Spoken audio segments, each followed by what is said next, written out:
Hello, what's up guys? In this video I'm going to show you how to install Python 3.8.2 on Windows 10. So first of all, you guys need to search for Python, and here you can see that I'm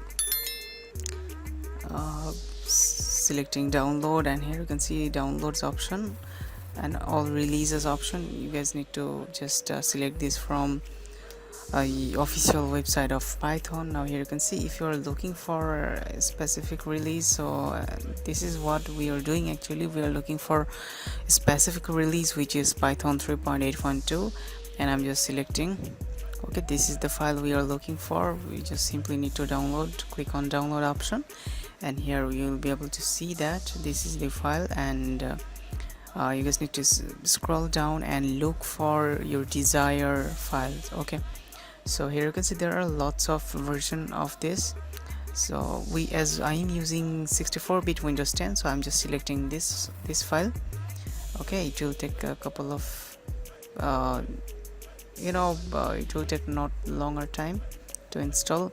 Now here you can see it's showing install Python 3.8.2, which is 64-bit. Now here you can see that you can you need to mark on that add Python to path, and you need to just simply click on install. Now here you can see it's being initialized and also installing. Okay, so here you can see that setup was successful, everything is fine, and you are good to go.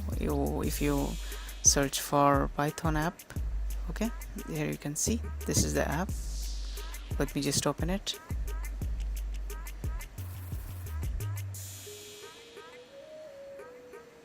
Okay, now here you can see your Python successfully opened. Now you can do whatever you want with it. So I hope you guys understand this video. If you have any kind of question regarding this video, feel free to ask in the comment section below. I will see you in the next video. Until then, stay tuned with 5-minute solution.